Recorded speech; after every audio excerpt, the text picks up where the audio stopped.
O Mahabharata. De Krishna Dvaipayana Vyasa. Livro 3. Jatasura Vada Parva. Capítulo 163. O retorno de Arjuna está próximo.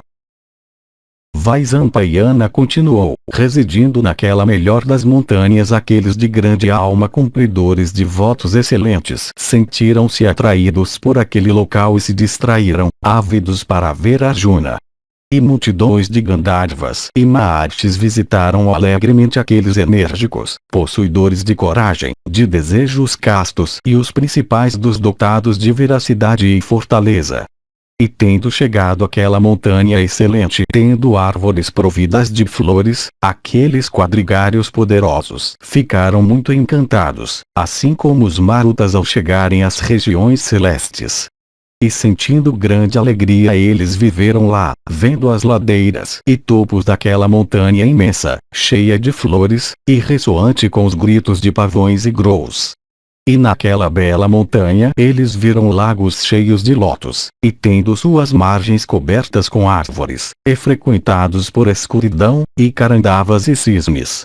E a florescente região de diversão, graciosa por causa das várias flores, e rica em pedras preciosas, era capaz de cativar aquele rei, o dispensador de riqueza Kuvera.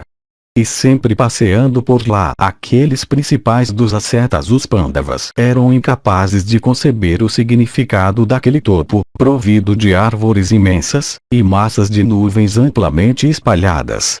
E, ó o grande herói, devido ao seu esplendor natural, e também por causa do brilho das plantas anuais, não havia diferença lá entre noite e dia. E ficando na montanha, permanecendo na qual o sol de energia inigualável nutre as coisas móveis e imóveis, aqueles heróis e principais dos homens contemplaram o nascer e o pôr do sol. E tendo visto os pontos de nascimento e pôr do sol e o nascer e o ocaso montanhosos, e todos os pontos cardeais, bem como os espaços entre meios sempre brilhando com os raios do dissipador de escuridão, aqueles heróis, na expectativa da chegada daquele poderoso quadrigário firme em verdade, se tornaram dedicados a recitar os Vedas, praticando os rituais diários, principalmente cumprindo os deveres religiosos, exercitando votos sagrados, e sendo fiéis à verdade. E dizendo, que nós aqui mesmo sintamos deleite por encontrarmos sem demora Arjuna talentoso com armas, aqueles partas muito abençoados se engajaram na prática de yoga. E contemplando bosques fascinantes naquela montanha, como eles sempre pensavam em Kiriti, cada dia e noite parecia para eles assim como um ano. A alegria os tinha abandonado desde aquele exato momento quando, com a permissão de Daumya, Jishnu de grande alma, entrançando seu cabelo, partiu para as florestas. Assim, como eles poderiam, absortos em sua contemplação, sentir felicidade lá? Eles ficaram dominados pela dor desde o momento em que, por ordem de seu irmão Yudhishthira, Jishnu do andar de um elefante enfurecido, partiu da floresta Kamyaka. Ó Bharata, dessa maneira, naquela montanha aqueles descendentes de Bharata passaram um mês com dificuldade, pensando nele de corcéis brancos, que tinha ido para a residência de Vasava para aprender armas. E Arjuna, tendo morado por 5 anos na residência daquele de 1000 olhos, e tendo obtido daquele senhor dos celestiais todas as armas celestes, como as de Agni, de Varuna, de Soma, de Vayu, de Vishnu, de Indra, de Pasupati, de Brahma, de Parameshti, de Prajapati, de Yama, de Data, de Savita, de Tvasta, e de Vaisravana, e tendo reverenciado e circungerado a ele de 100 sacrifícios, e recebendo a permissão dele de Indra, chegou alegremente a Gandhamadana. Capítulo 164. Arjuna retorna.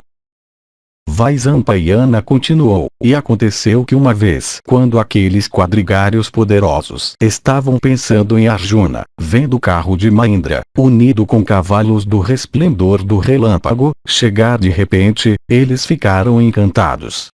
E dirigido por Matali, aquele carro resplandecente, iluminando o céu de repente, parecia línguas de fogo flamejante sem fumaça, ou um meteoro imenso envolvido em nuvens.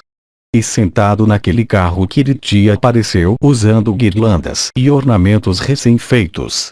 Então Dhananjaya, possuidor da destreza do manejador do raio, desceu naquela montanha, brilhante em beleza.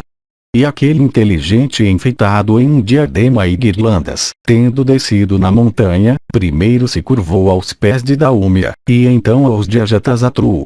E ele também prestou homenagem aos pés de Vrikudara, e os gêmeos também se curvaram a ele. Então, indo até Krishna, e tendo-a alegrado, ele permaneceu perante seu irmão mais velho de modo humilde. E ao se reunirem com o inigualável, eles estavam muito felizes. E ele também, se encontrando com eles, regozijou-se muito, e começou a louvar o rei. E vendo diante deles aquele carro no qual um matador de Namushi aniquilou os 7 falanges dos filhos de Diti, os magnânimos partas andaram ao redor dele. E, estando muito satisfeitos, eles ofereceram culto excelente a Matali, como ao próprio Senhor dos Celestiais. E então o filho do rei Kuru perguntou devidamente pela saúde de todos os deuses. E Matali também os cumprimentou. E tendo instruído os partas, assim como um pai instruiu os filhos, ele subiu naquele carro incomparável e voltou para o Senhor dos Celestiais. E quando Matali tinha ido embora, aquele principal da linhagem real, filho de Sakra, o destruidor de grande alma de todos os inimigos, transferiu para sua amada, a mãe de Sutazoma, belas pedras preciosas e ornamentos tendo o esplendor do sol, que foram presenteados a ele por Sakra. Então, sentando-se no meio daqueles principais dos Kurus, e daqueles melhores dos Brahmanes, refulgente como fogo ou o sol, ele começou a relatar tudo o que tinha acontecido, dizendo: dessa maneira eu aprendi armas de Sakra, Vayu, e do manifesto Shiva, de todos os celestiais com Indra também ficaram satisfeitos comigo, pelo meu bom comportamento e concentração. Depois de ter narrado brevemente para eles a sua estadia no céu, Kiriti de Atos Imaculados dormiu agradavelmente aquela noite com os 2 filhos de Madri. Nivatakavaka Yuda Parva. Capítulo 165. Por andar à visita aos Pandavas. Vaisampayana disse: então, quando a noite tinha passado, Dhananjaya, junto com seus irmãos, prestou homenagem a Yudhishthira o justo. E, ó Bharata, naquele momento, vindo dos celestiais, ergueram-se lá sons poderosos e tremendos de um instrumento musical, e o estrépito de rodas de carro, e o badalar de sinos. E por causa daquilo todos os animais e animais predadores e aves emitiram gritos incoerentes. E de todos os lados em carros resplandecentes como o sol hostes de Gandharvas e Apsaras começaram a seguir aquele repressor de inimigos, o Senhor dos Celestiais. E subindo em um carro unido com corcéis, enfeitado com ouro polido, e ribombando como nuvens, aquele rei dos celestiais, por andar resplandecente em beleza, foi até os partas. E tendo chegado àquele local, ele de 1000 olhos desceu de seu carro. E logo que Yudhishthira o justo viu aquele de grande alma, ele junto com seus irmãos se aproximou daquele rei gracioso dos imortais. E de acordo com a lei aquele generoso adorou devidamente a ele de alma incomensurável, por sua dignidade. E então Dhananjaya, possuidor de destreza, tendo se curvado a por andara, permaneceu perante o Senhor dos Celestiais de maneira humilde, como um servidor. E vendo o impecável Dhananjaya de mérito ascético, de cabelo encaracolado, ficar em humildade perante o Senhor dos Celestiais, Yudhishthira o filho de Kunti, de grande energia, cheirou o topo de sua cabeça. E vendo Falguna naquela atitude, ele estava muito contente, e por cultuar o Rei dos Celestiais, ele sentiu a maior felicidade. Então, para aquele monarca de mente forte, nadando em felicidade, o Senhor inteligente dos celestiais, por andara, falou, dizendo: tu governarás a terra, ó Pandava. Abençoado sejas. Ó filho de Kunti, dirige-te novamente para Kamyaka. Aquele homem erudito que, levando por um ano o modo de vida brahmacharya, subjugando seus sentidos e cumprindo votos, lê com atenção absorta este encontro de Sakra com os Pandavas, vive por 100 anos livre de perturbações, e desfrutando de felicidade. Capítulo 166. Arjuna começa a contar a história. A luta com Shiva. Vaisampayana continuou. Quando Sakra tinha ido para sua própria residência, Vibhatsu junto com seus irmãos e Krishna prestou homenagem ao filho de Dharma. Então, cheirando o topo da cabeça daquele Pandava, que estava assim prestando homenagem, Yudhishthira, em pronúncia vacilante por causa da alegria, dirigiu-se a Arjuna, dizendo: ó Arjuna, como tu passaste este período no céu? E como tu obtiveste as armas, e como também tu gratificaste o Senhor dos Celestiais? E, ó Pandava, tu guardaste as armas adequadamente. O Senhor dos Celestiais e Rudra te concederam as armas alegremente. E como tu contemplaste o divino Sakra, e o manejador do Pinaka? E como tu obtiveste as armas? E de que maneira tu cultuaste a eles? E que serviço tu fizeste para aquele repressor de inimigos, o venerável de 100 sacrifícios, que ele disse para ti, por ti eu fui gratificado. Tudo isso, ó altamente refulgente, eu desejo ouvir em detalhes. E, ó impecável, a maneira pela qual tu agradaste Mahadeva e o Rei dos Celestiais, e, ó repressor de inimigos, o serviço que tu fizeste para o manejador do raio, ó Dhananjaya, conta tudo isso em detalhes. Arjuna disse: ó monarca poderoso, escuta como eu contemplei devidamente a ele de 100 sacrifícios e o divino Sankara também. Ó opressor de inimigos, ó rei, tendo obtido aquela ciência a qual tu me ordenaste aprender, eu por tua ordem fui à floresta, para praticar penitências. De Kamyaka me dirigindo a Brigotunga eu passei lá uma noite, engajado em austeridades. E aconteceu que em seguida eu vi certo Brahmane. E ele me questionou, dizendo: ó filho de Kunti, para onde tu vais? Então, ó descendente dos Kurus, eu contei tudo a ele verdadeiramente. E, ó o melhor dos reis, tendo ouvido o relato verdadeiro, o Brahmane ficou bem satisfeito comigo, e, ó o rei, me elogiou. Então o Brahmane, satisfeito comigo, disse: ó Bharata, empenha-te em austeridades. Por realizar penitências, tu contemplarás em pouco tempo o Senhor dos Celestiais. E segundo o seu conselho eu subi o Himavan, e, ó Rei poderoso, comecei a praticar penitências, no primeiro mês subsistindo de frutas e raízes. Eu passei o segundo mês subsistindo de água. E, ó Pandava, no terceiro mês eu me abstive totalmente de comida. E no quarto mês eu permaneci com braços erguidos. E um milagre é que eu não perdi nenhuma força. E aconteceu que, quando o primeiro dia do quinto mês tinha passado, apareceu lá diante de mim um ser usando a forma de um javali, revirando a terra com sua boca, batendo o chão com seus pés, friccionando o solo com seu peito, e passando a todo momento de um lugar para outro de uma maneira assustadora. E o seguia um grande ser, no disfarce de um caçador, provido de arco, flechas, e espada, e cercado por mulheres. Imediatamente pegando o meu arco e as duas aljavas inesgotáveis, eu perfurei com flechas aquela criatura terrível e assustadora.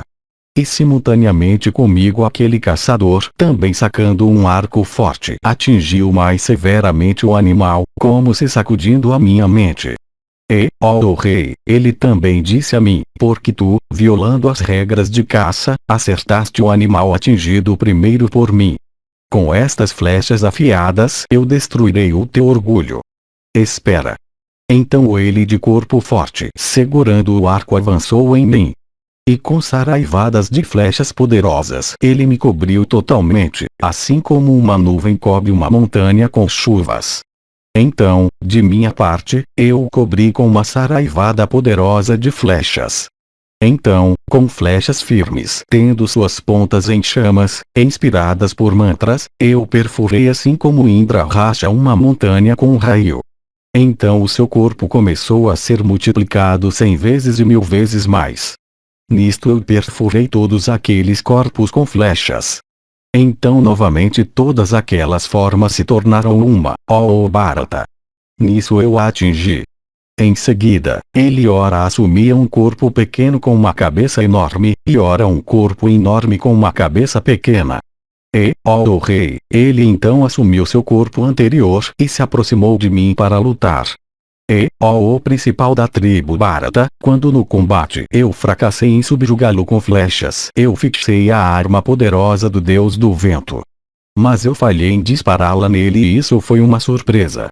E quando aquela arma assim falhou em produzir efeito, eu fui tomado pela perplexidade. No entanto, ó rei, me esforçando mais vigorosamente, eu cobri novamente aquele ser com uma quantidade imensa de flechas.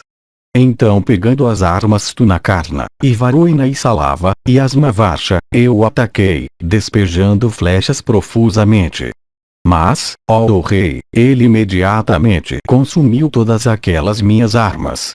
E quando todas aquelas armas tinham sido consumidas, eu disparei a arma presidida por Brahma. E quando as flechas ardentes emanando daquela arma estavam empilhadas sobre ele por todos os lados, e estando assim coberto por aquela arma poderosa disparada por mim, ele aumentou de tamanho. Então todo mundo veio a ser oprimido pela energia gerada da arma lançada por mim, e o firmamento e todos os pontos do céu ficaram iluminados. Mas ele de energia poderosa instantaneamente frustrou até aquela arma. E, ó monarca, quando aquela arma presidida por Brahma foi frustrada, eu fui tomado por um medo terrível. Então imediatamente, segurando o meu arco e as duas aljavas inesgotáveis eu atirei naquele ser, mas ele consumiu todas aquelas armas. E quando todas as armas tinham sido desviadas e consumidas, seguiu-se lá uma luta entre ele e mim. E nós enfrentamos um ao outro primeiro com golpes e então com bofetadas. Mas incapaz de vencer aquele ser, eu caí estupefato no chão. Então, ó rei poderoso, com uma risada, aquele ser admirável desapareceu da minha visão naquele local junto com as mulheres. Tendo realizado isso, ó monarca ilustre, aquele divino assumiu outra forma sobrenatural vestida em traje extraordinário. E abandonando a forma de um caçador, aquele divino senhor dos deuses retomou a sua própria aparência sobrenatural e aquele Deus poderoso permaneceu lá. Então apareceu à minha frente com aquele divino manifestado, que tem o touro como símbolo, manejando o pinaka, carregando serpentes e capaz de assumir muitas formas. E, ó repressor de inimigos, avançando em direção a mim, que permanecia até então no campo pronto para o combate, aquele manejador do tridente se dirigiu a mim dizendo: eu estou bem satisfeito contigo. Então o divino pegou meus arcos e o par de aljavas providas de flechas inesgotáveis e os devolveu a mim dizendo: pede uma bênção, ó filho de Kunti. Eu estou bem satisfeito contigo. Diz-me o que eu devo fazer por ti. E, ó herói, expressa o desejo que mora em teu coração. Eu o realizarei. Exceto apenas a imortalidade, diz-me qual desejo que está em teu coração. Nisto, com minha mente concentrada na aquisição de armas, eu só me curvei a Shiva e disse: ó divino, se tu estás favoravelmente disposto em relação a mim, então eu desejo ter este benefício. Eu desejo aprender todas as armas que estão com tua divindade. Então o Deus Trianvaka me disse: eu darei. Ó Pandava, a minha própria arma Raudra servirá a ti. Então Mahadeva, bem satisfeito, me concedeu a arma poderosa, Pasupata. E, tendo concedido aquela arma eterna, ele também me disse: esta nunca deve ser lançada em mortais. Se disparada em alguma pessoa de pouca energia, ela consumirá o universo. Tu deves em algum momento ser duramente pressionado, então tu poderás dispará-la.